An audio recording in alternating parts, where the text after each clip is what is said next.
tonight. Luck be a lady tonight. Luck if you've ever been a lady to begin with. Luck be a lady tonight.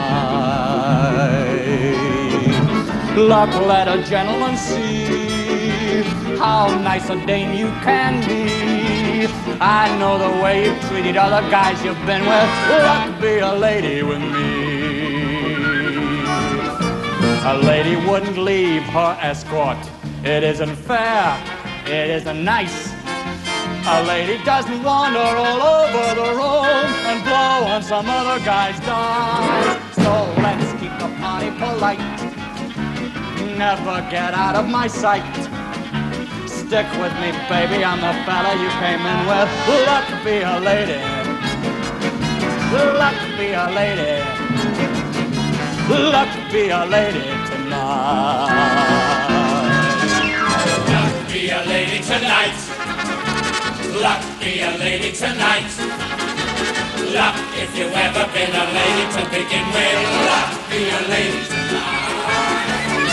Luck let a gentleman see how nice a dame you can be. I know the way you've treated other guys you've been with. Luck be a lady with me. A lady doesn't flirt with strangers. She'd have a heart, she'd have a soul.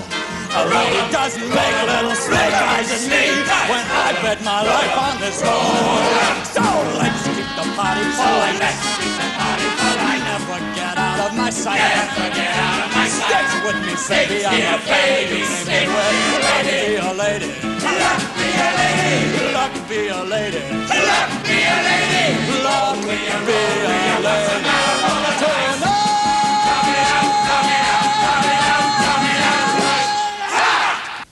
Hello, Luck Be a Lady Tonight, sung there by Ian Charlson in full flight as gambler Sky Masterson at a dress rehearsal of Guys and Dolls, which opens at the National Theatre on Tuesday.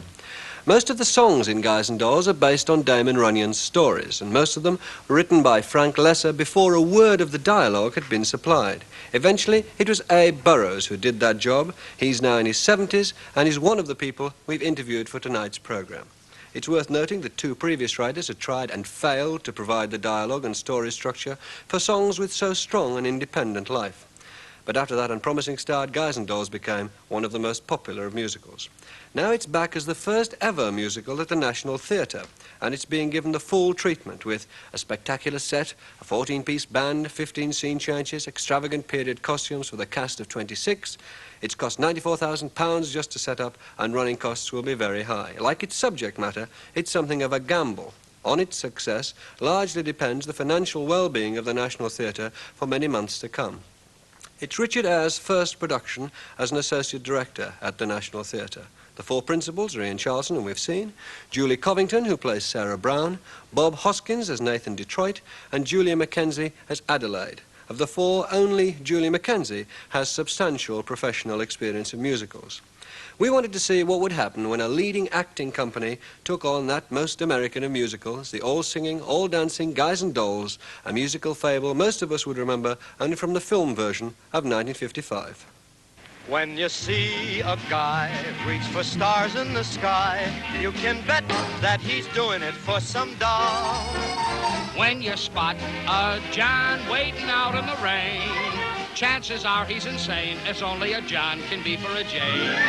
When you meet a gent paying all kinds of rent for a flat that could flatten the Taj Mahal. Call it sad, call it funny, but it's better than even money. That the guy's only doing it for some doll.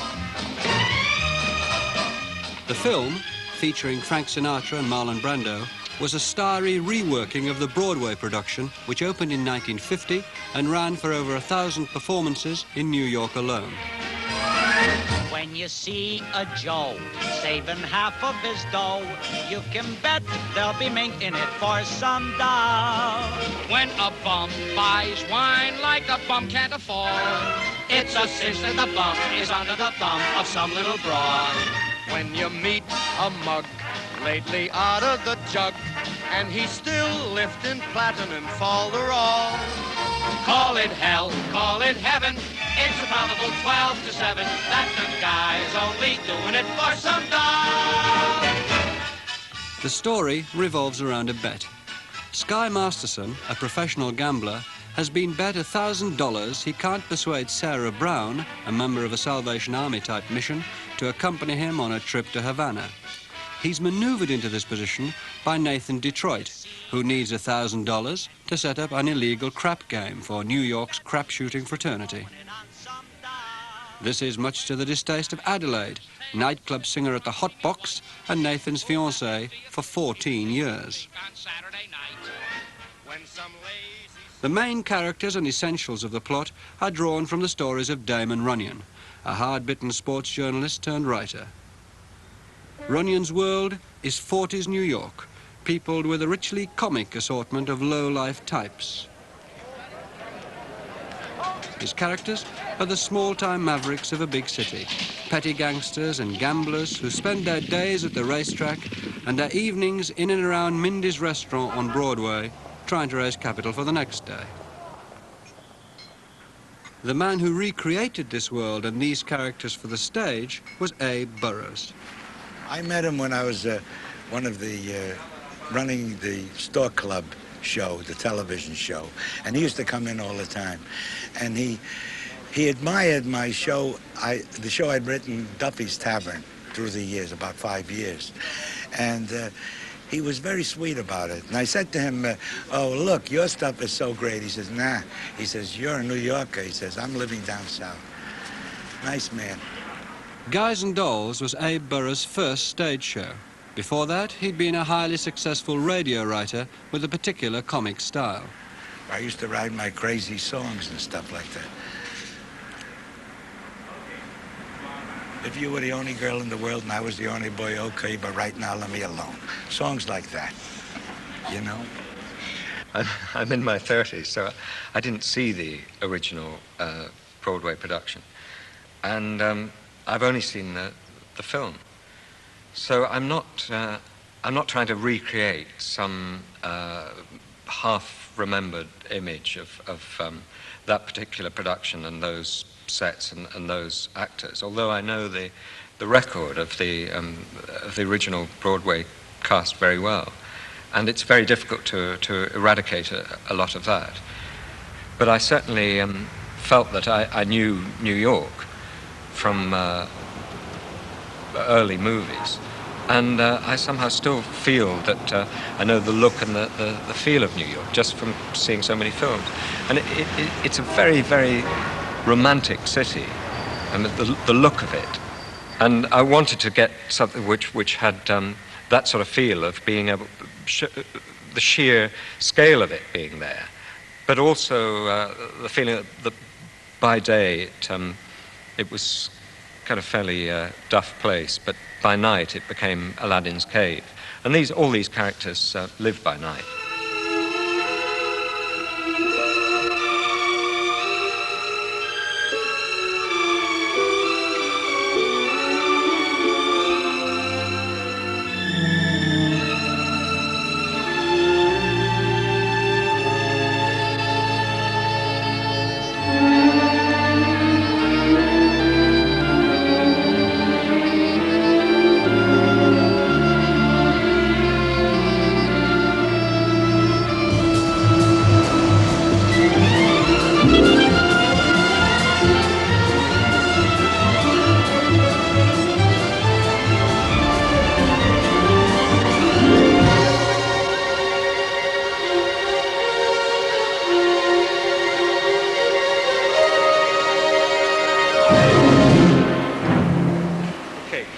Before you rush off to Mindy's, just to say a few things. It's the show is 100% American. Well, 105% American.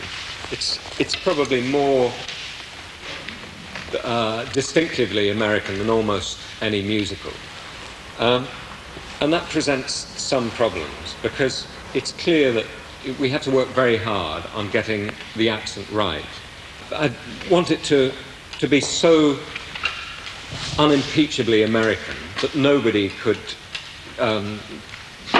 level any criticism at least that we didn't try as hard as we possibly could. A lot of people, we're going to have to do this incredibly well because there's going to be a lot of people out to knock it. And already there's people saying, you know, why is the National doing a musical, you know? I don't think that question needs answering. I mean, the National Theatre is supposed to be in business to do great classics and sometimes not so great classics. And they do great classics from the world literature. At the moment, they've got a version of Aeschylus's Oresteia, and they've got a Calderón play, a Spanish play. He wrote 400 of them, so there are a few more to come. There's a Molière play. Where are the English plays in the National Theatre repertoire? I mean, it's a national theatre that is in business to present an international repertoire for an English audience. And surely within that ambit falls Guys and Dolls. It's a real piece of machinery. You know, they've taken this show on the road, on tour, all over the States, you know, to get it right. Like, that don't work there, the gag don't work there, take it out of there and put that in there, it don't work. And it is now a honed, really sharp piece of thing. You just let it run. You do it well, and you've got an absolute gem on your hands. Stop showing off. The National Theatre is associated more with drama than machinery, however well oiled. Many of the cast have commitments to other National Theatre productions, and some already break off from rehearsal to appear on stage in the Oresteia and Hiawatha. Good, shake. With choreographer David Tuguri, the actors have had to learn the skills necessary for a musical very quickly. 4, up, down. But as a National Theatre company, they feel a responsibility to make Guys and Dolls more than just a show-stopping entertainment. 2, 3, 4, up. On a basic level, they had to be able to sing, and they had to be able to move in rhythm, which is a different thing from being able to dance. And there are some trained dancers amongst them, and there are some acrobats amongst them, but the majority are people who can move in rhythm. And believe me, it's more rare than one would believe. And they had to be able to sing, but also to have a particular kind of wit, I think, about their acting.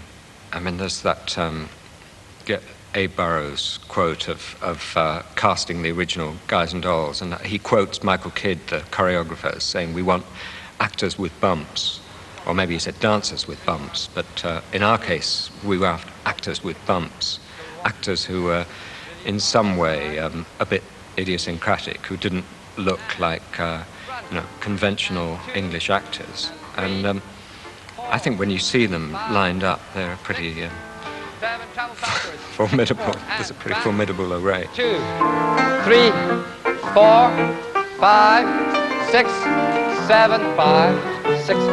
Explode and move. 1, 2, and down. 2, up, all the way down.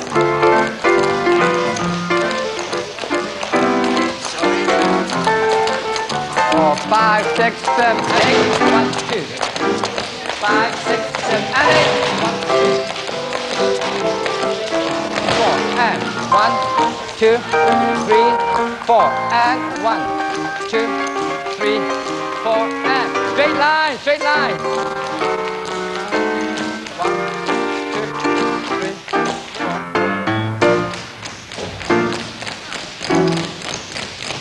And zip. Up. And come. But up. Don't rush. 3, 4. Jump, hop, bata. 1 and 2. 5. Okay, 5, 6, 7, go. 1, 2.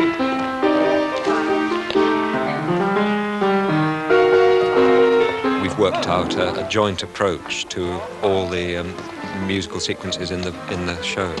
That can be seen quite clearly in the opening mime sequence.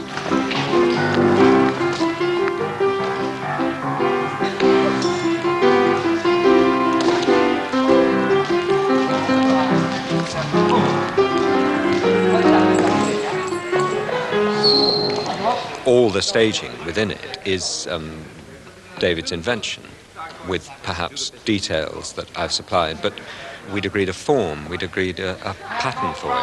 The tart.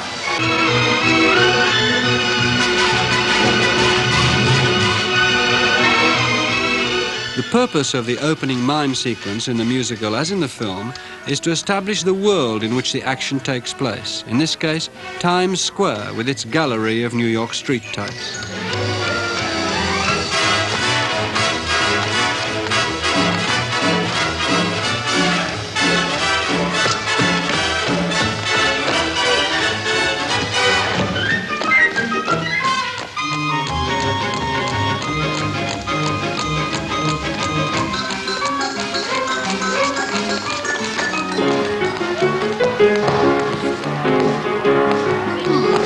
We're particularly keen to take our audience geographically to New York and give them a sense of that atmosphere.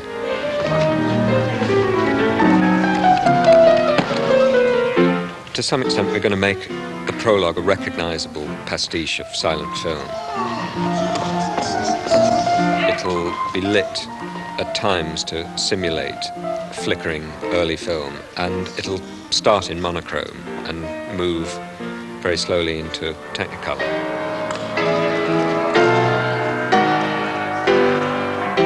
Guys and Dolls is written for a proscenium stage, so it's written to be staged in a sort of rather sort of flat, kind of frontal way. You've got a series of scenes where, and scene drops come down and scenes take place in front of, on the whole, flat scenery. I think the virtue of one of the great virtues of the Olivier Theatre is it's a very open stage, and it demands that you use it the staging becomes much more three-dimensional, so that you can compose scenes in greater depth than you can on a proscenium stage, and you can exploit the kind of diagonals of the stage.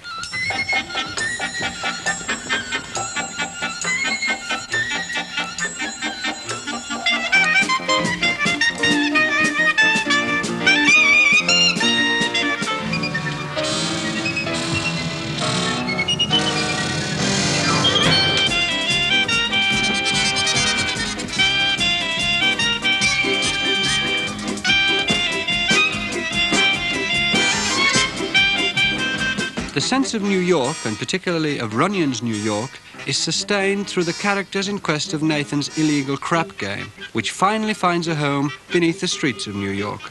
In the script that we've got, the crap shooters are just numbered, except for the principals like Big Julie and Harry the Horse. I gave them names which I chose from the Runyon stories, like Hot Horse Herbie and Joey Perhaps, and Regret the Horse Player. I'm losing 9,000. And given these names, the characters can then go to the source material, the stories, and they can borrow some characteristics from the stories, and they can invent their characteristics, but a life begins to develop for the characters. 11. I win. Please. Now I will play with you guys. Hey, wait a minute. You gotta give me a chance to get even. I will now roll you for my dice. All right, Detroit, that's fair. What are you gonna use for money? I'll give you my marker. And you want Big Julie to put up cash?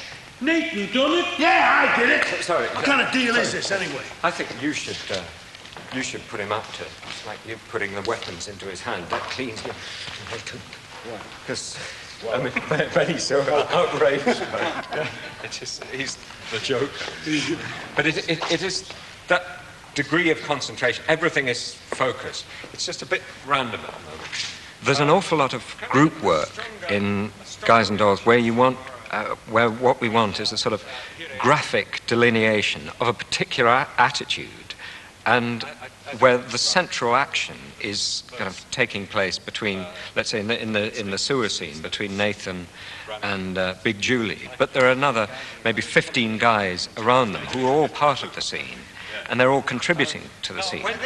Sorry to go back to that one again. But if they just act naturalistic, you would never be able to concentrate that attention on the main action. So it's slightly like the graphic quality of those. I mean, I regard the great ones as being really remarkable, the great comic illustrators. All kind of Yeah. intakes of breath. You are taking a piss out. Well, It's just that most of the actors, I mean, I'd guess all of the actors, if I say it's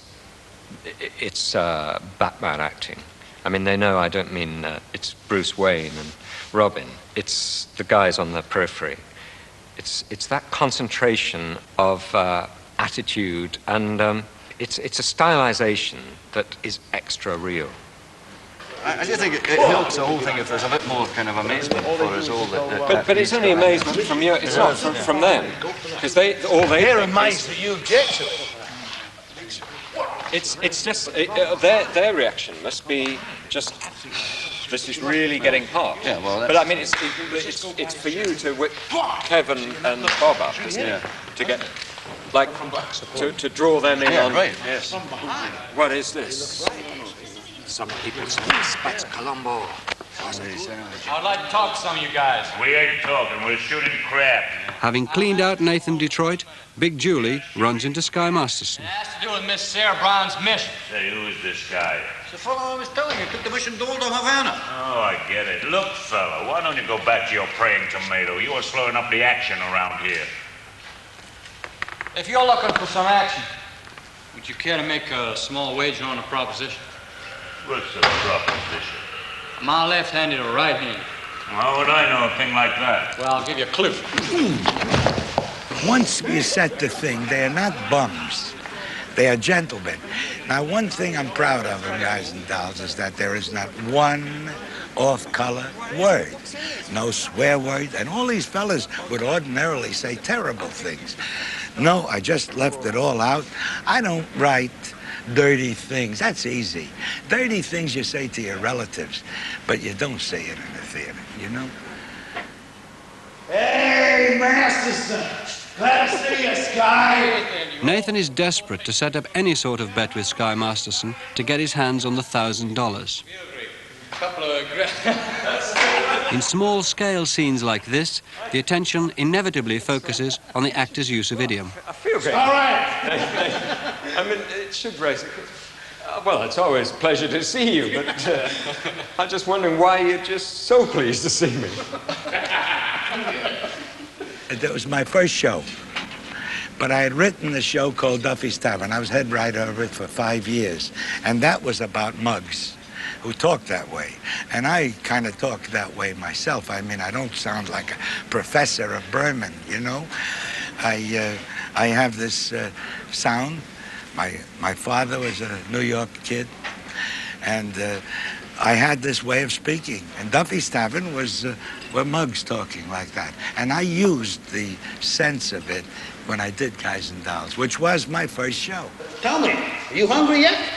Why don't we slip over to Mindy's and have a piece of cheesecake? Or strudel, or something. I used to be able to do a Bronx, New York, Manhattan accent quite well. You know, I was in an American movie, American gangster film, playing an American gangster. I said I was lousy, but nobody spotted I wasn't American, you know what I mean? Offhand, what would you say he sells more of, the cheesecake or the strudel? Nathan is New York Jewish, and there are a number of Nathan's lines that simply don't make sense unless they're spoken in a New York Jewish accent. Huh? How much? Why, Nathan, I never knew you to be a betting man. Sky Masterson is specifically described as coming from southern Colorado. I will bet you $1,000 that yesterday Mindy sold more strudel than cheesecake. The script does so much for you because you can feel when a line is being said right, when the rhythm of something is right, in the same way as you can feel when a song is right, and if it's right, and because it's so wonderfully well written, if you're getting it right, then it is the right idiom, I think. I think that maybe you should be looking away from. For how much? Yes, I should. Yes, yeah. Yeah. What is this?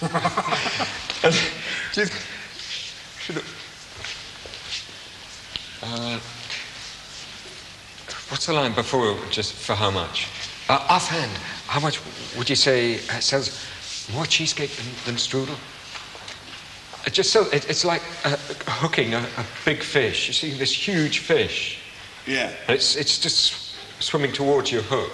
Yeah. So the excitement just before for how much is he's got to take it. He's got to take it. For how much? Oh, gotcha. Yeah. Yeah. Well, it can be Cockney or anything, but it still needs that rhythm, and it's hard to give. If you pay me a lot of money, I'll come over and talk to them.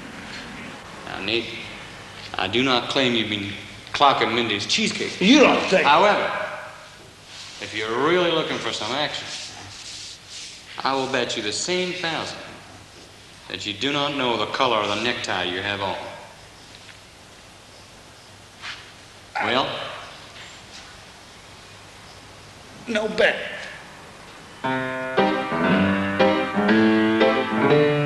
Carefully expose him to domestic life, and if he ever tries to stray from you, have a pot roast, have a headache, have a baby, have 2, 6, 9. Stop! Marry the man today, rather than die of sorrow. Marry the man today and take them. Twist it again, because it would be nice. Mrs. Lesser might be watching, Carefully expose him. True to the conventions of the 50s musical, Guys and Dolls ends with a wedding. In this case, a double wedding. Have a pot roast, have a headache, have a baby, have 2, 6, 9. Marry the man today. Approaching the play in 1982, the principals were concerned to avoid sentimentality and give the love stories credibility for a modern audience.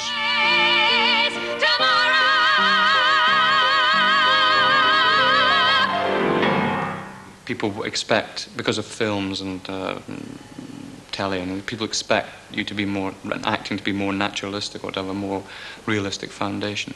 So I suppose, and any actor nowadays will try for that since the advent of the method school and all that kind of thing. Acting's changed a lot.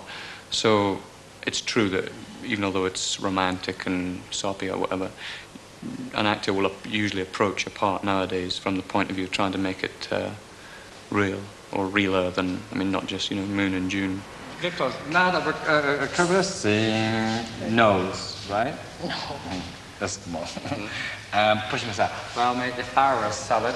Pal, if I were salad, I know I'd be splashing my dressing. Ask me how to describe this whole beautiful thing. Arch back. Well, if I were a bell, Ding, dong, ding. ding dong, ding dong. Slowly.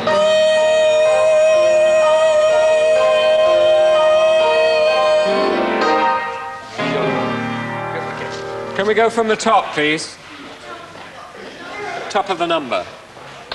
Top of the whole scene. Can we run the whole scene? Top of bushel. I love you, a bushel and a peck, a bushel and a peck, and a hug around the neck, hug around the neck. While Sarah enjoys a fairy tale romance in Havana with Sky, Adelaide serves out her 14-year-old engagement to Nathan, singing at the hot box and battling with her ever-persistent cold.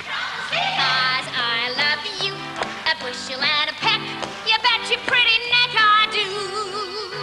A doodle-doodle-doodle, doodle-doodle-doodle, doodle-doodle-doodle, doodle-doodle-doodle, doodle-doodle-doodle, doodle-doodle-doodle-doo.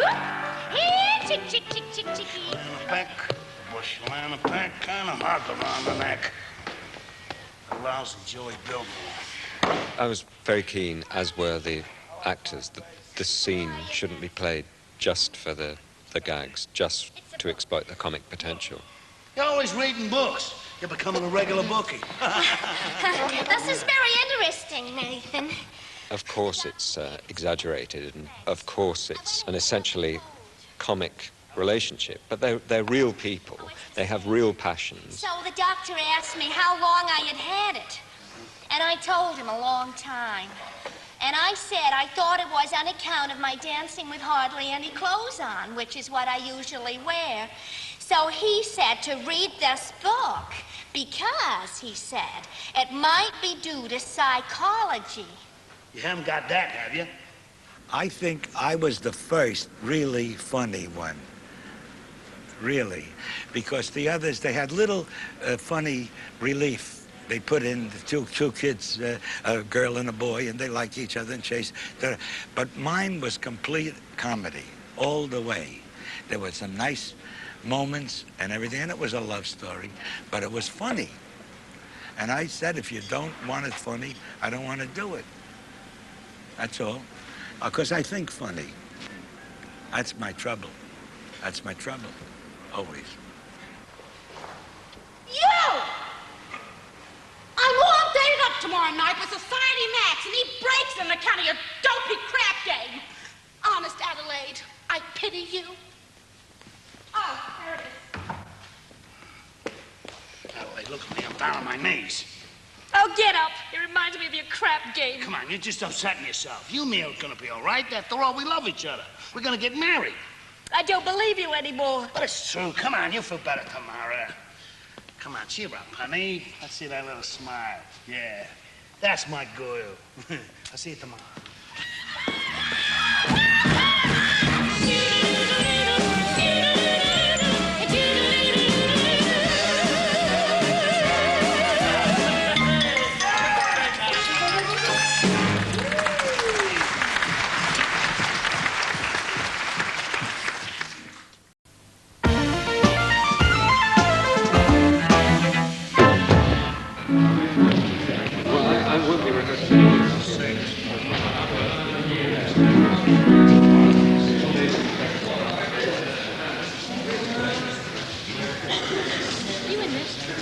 It's one of the pluses of working with an actor's company that one is always aware that the criteria of good acting must apply. The piece should flow like a play with music. There are well-heeled shooters everywhere. And an awful lot of letters for the fella who can get us there. Some kind of lousy little grand, we could be a million. There was a big song in the show, the oldest established crap game in New York. And Frank had tried a lot of things. He had one. It was about building the crap game. All the bums came around. And Frank had done a song called Gather Around the various things. And he'd done 3 songs, and none of them worked. And I had a piece of dialogue where Sam Levine says, what do the cops want from me? Here I am, the oldest established crap game in New York, like that. And I said, there's a song there. I didn't fit out the whole thing. And he listened, looked at me with this. He says, he used to do that with me. He'd growl. And he went away, and he wrote that, the oldest established permanent crap game in New York. Make them concentrate on the game. The town's up the hill with high players. The Greeks in town. Brandy Bottle Bates. Scranton Slim. I know I can make a fortune if I just couldn't know where to have a game. The Biltmore Garage wants a grand, but we ain't got a grand on hand. And they've now got a lock on the door of the gym in Public School 84. There's a stock room behind McCluskey's bar, but Mrs. McCluskey ain't a good scout. And things being how they are, the back of the police station is out. So the Biltmore Garage is the spot, but the $1,000 we ain't got. Why, it's good old reliable Nate. Nate's right. If you're looking for action, he'll furnish the spot. Even when the heat is on, it's never too hot. Not from good old reliable Nathan, or it's always just as short.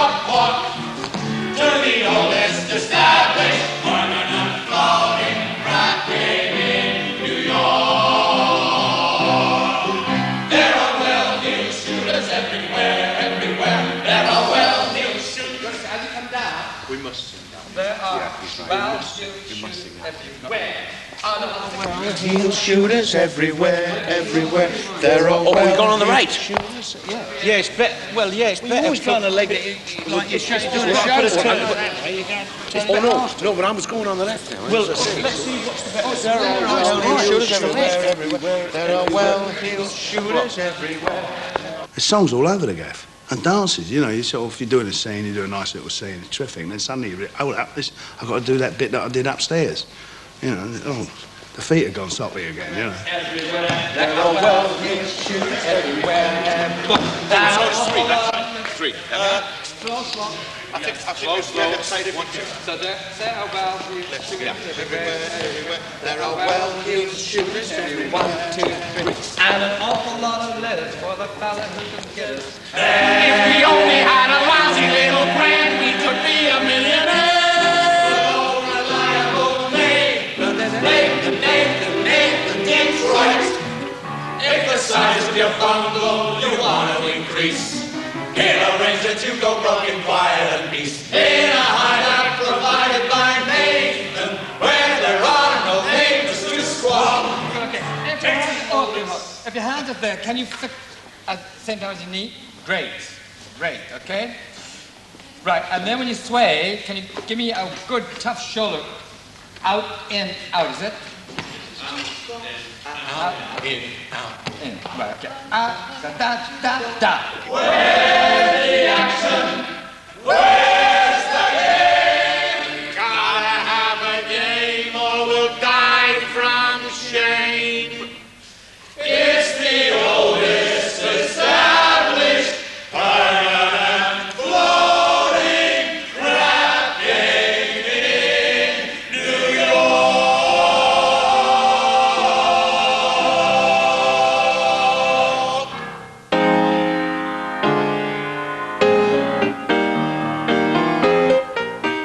It's true that almost every song in the show has become a standard.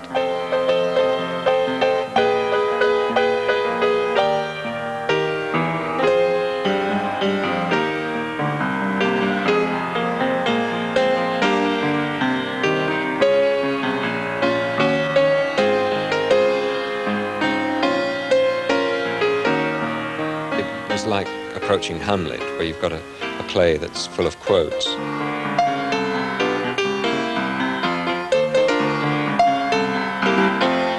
Well, if there's any problem about singing a song that is really well known, I suppose people in the audience might have a very specific expectation of it.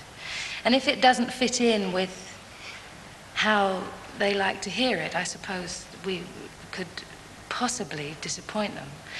But as far as performing them or singing them is concerned, it's just bliss. The old adage of musicals are not written, they're fixed, is, I guess, true because one knows it's true of Guys and Dolls, and that was how it was constructed. But it reads like it's all the invention of a single mind. I mean, the music and the libretto are one, which is a remarkable paradox in view of the fact that the songs were written before a word of dialogue was written. It dramatically works brilliantly. That's why it's thought of as so good, isn't it, I guess? I think it actually, it bridges that gap, because they're Damon Runyon characters. It's called a musical fable, and it really does bridge the gap between some musicals you sit back and think it's a little artificial when they sing. I don't think you ever feel it's artificial when they sing with this, because it has that larger-than-life cartoon quality about it. It says here, the female remaining single, just in the legal sense, shows a neurotic tendency. See note. Oh, note. Chronic organic syndromes, toxic or hypertense, involving the eye, the ear, the nose, and throat. In other words, just from wondering whether the wedding is on or off, a person develop a cough. You can feed her all day with the vitamin A and the bromo fizz, but the medicine never gets anywhere near where the trouble is. If she's getting a kind of a name for herself and the name ain't his, a person can develop a cough. Well, they're standards, and you can't expect them to be performed as they would be performed on a pop record by Joe Stafford or Frank Sinatra. I mean, we're not giving that. We're giving it to you straight out the text and straight out the scene. You know, and that's the way they were written, and that's the way they should be done. Take it easy, Slugger. It's over and you're still champ. In Havana, Sarah gets drunk for the first time and allows her true feelings to come through. Hey, you all right? Am I all right? Ask me how I feel. How do you feel? Ask me now that we're cozy and clingy. Well, sir, all I can say is if I were a bell, I'd be ringing.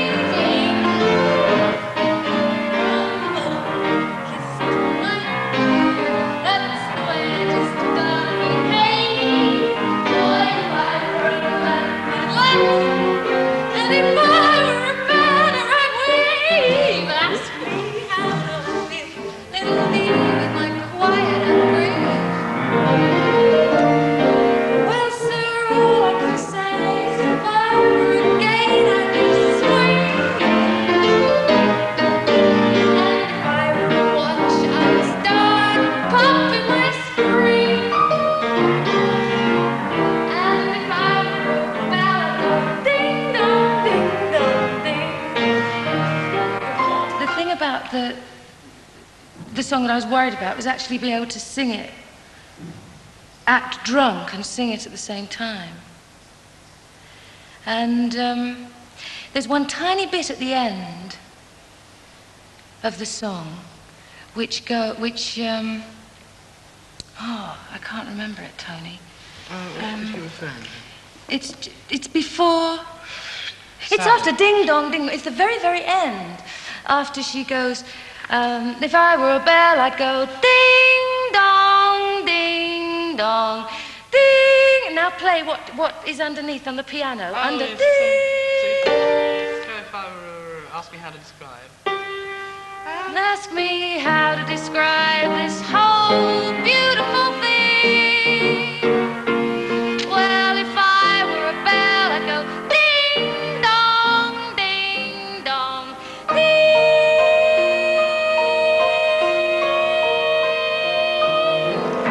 And then she collapses into his arms. Well, it's the thing underneath there. It's bells, and it's also helps me to feel drunk. Ask me how to describe this whole beautiful thing. Well, if I were a bell, I'd go ding dong, ding dong,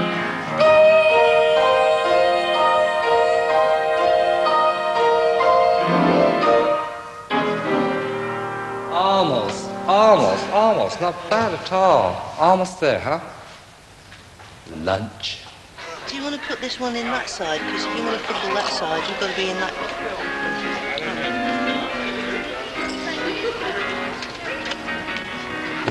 He's only seen every time he pulls me up there.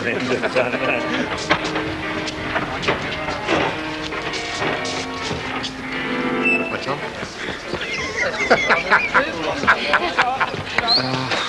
It is today. If it's All right, sure. if it's the technical, it's Tuesday. I think it is a complicated show, and there's a lot of technical things to be solved. Not just technical things on the stage, but technical things with the lights, technical things with the sound. So there's a considerable amount of problems there. It is complicated. You can't underestimate that. Into here, try and stay off the piano. Keep it fairly tight. So there's a lot of neon, and we are missing bits even now. There's more to come, which we will hope to see by first night. so there's no problem. I've never used one before. It's the first time ever. You're joking. I have never used one before. Oh, I don't know. It gives you so much more self-confidence to know that it's there, even if you don't use it. Well, you're not worried about it, are you? Well, no, but... Yes. I'm hoping I'm going to have it all together by the first night. Or maybe the end of the run, I don't know. Give Shall I us a shout? couple of shouts. You go ahead, girls. Order me a tuna fish on rye and a chocolate sundae with tomato ketchup and mayonnaise. Fantastic. Clear plastic, melt it in the hot water. The hot water? Are you getting anything out of that foldback, Bob? Getting anything out of that foldback? Suppose it makes you sick. My faith doesn't flag, and in a sense that's part of my job, that I have to be a professional optimist. Can you also take up some 825 in case the 826 is too heavy? We won't use both of them, but let's have the 825. No, I'll give it to you on cue lights if you want to. No, okay, but... Well, how would you feel dressed like this? It makes you feel completely different. I'd better go. Come on, I'll see you.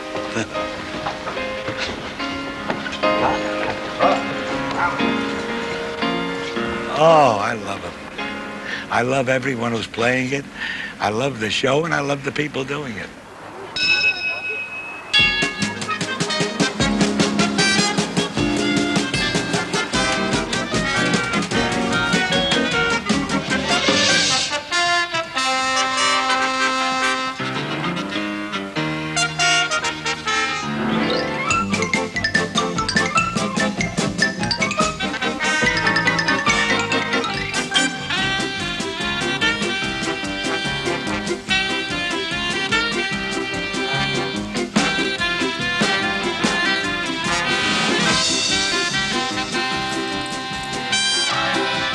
Offhand, which would you say he serves the more of? The, cheesecake or the strudel?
Some fly-by-night Broadway romance. I'm shooting 1,000. And to change my luck, I will use my own dice. Your own dice? Come on. I had them made for me especially in Chicago. Now, Big Julie, you cannot interpolate Chicago dice into a New York crap game. Sure. That is a breach of etiquette. Show me where it says that in Emily Post. Look, not that I wish to seem petty, but can I see these dice?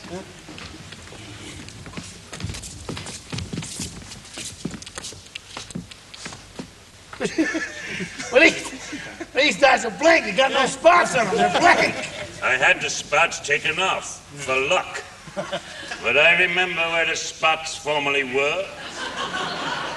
You were gonna roll blank dice? I'm calling from remembering where the spots formerly was? Why not? I see no reason. There! 5 and a 5. My point is 10. I still got a chance. Tansy, Tansy, come again, I wish he'd fall down on his hands, see? A 10! I win! A 10! A 6 and a 4. Which one's the 6? Which one's the 4? Either way. I've never been in love before, then all at once it's you forevermore.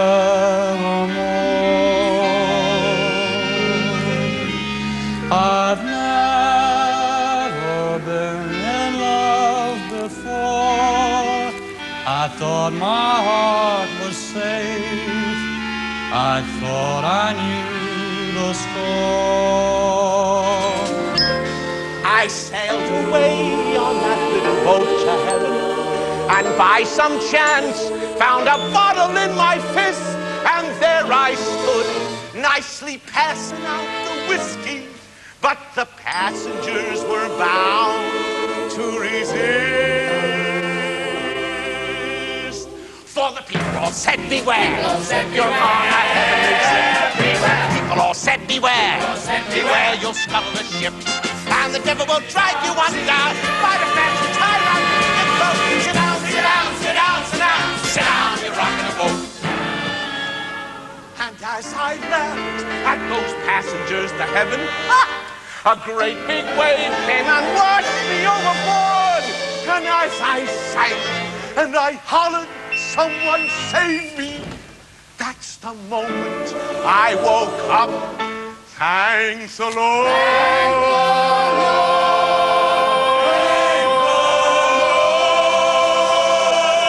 And I said to myself, sit down, you're rocking the boat. Said to myself, sit down, you're rocking the boat. And the devil will drag you under with a soul so heavy you'll never float. Sit down, sit down, sit down, sit down, sit down, you're rocking the boat. Sit down, you're rocking, sit down, sit down, sit down, you're rocking the boat. Sit down, you're rocking, sit down, sit down, sit down, you're rocking the boat. Sit down.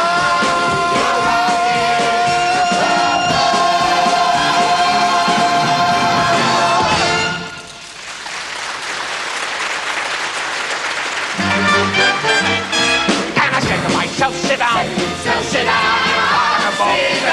Said to myself, sit down, you're rocking a boat. And the devil will drag you under with a soul so heavy you'll never float. Sit down, sit down, sit down, sit down, sit down, you're rocking a boat. Sit down, you're rocking, sit down, sit down, sit down, you're rocking a boat. Sit down.